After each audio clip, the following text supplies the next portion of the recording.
नमस्कार। आप सभी का हमारे चैनल उपासना टीवी में हार्दिक स्वागत है। आइए सुनते हैं सत्यभामा और नारद मुनि की एक कथा।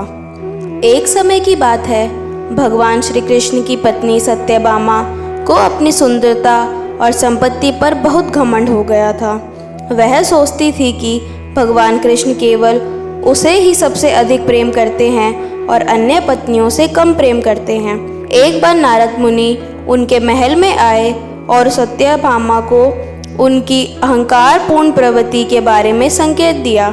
नारद मुनि ने सत्यभामा को सुझाव दिया कि वह कार्तिक मास में भगवान विष्णु की पूजा करे और उनके प्रति अपनी भक्ति को सिद्ध करे। उन्होंने कहा कि इस मास में यदि श्रद्धापूर्वक भगवान विष्णु का व्रत किया जाए और दीपदान किए जाएं, तो उससे अत्यधिक पुण्य की प्राप्ति होती है। सत्यभामा ने नारद मुनि के सुझाव को मान लिया और कार्तिक मास में व्रत और दीपदान करना शुरू कर दिया। सत्यभामा ने पूरी निष्ठा और भक्ति के साथ कार्तिक मास का पालन किया और भगवान विष्णु की पूजा की। इससे परिणाम स्वरूप भगवान कृष्ण ने सत्यभामा के अहंकार को शांत किया और उसे सच्ची भक्ति और प्रेम का मार्ग दिखाया। सत्यभामा को यह एहसास हुआ कि भगवान का सच्चा प्रेम सांसारिक संपत्ति या सौंदर्य पर निर्भर नहीं करता, बल्कि सच्चे हृदय से ही की गई भक्ति पर आधारित होता है। कार्तिक मास का महत्व। कार्तिक मास में गंगा, यमुना और अन्य पवित्र नदियों में स्नान करने से अत्यधिक पुण्य की प्राप्ति होती है।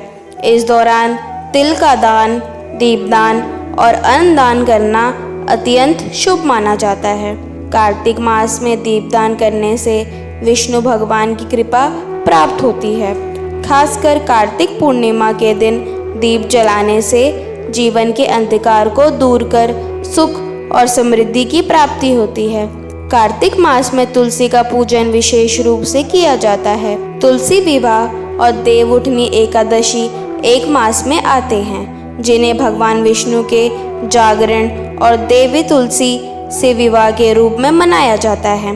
कार्तिक मास की कथा और इस महीने की धार्मिक कार्य हमें संयम, भक्ति और आध्यात्मिकता का महत्व सिखाते हैं। धन्यवाद।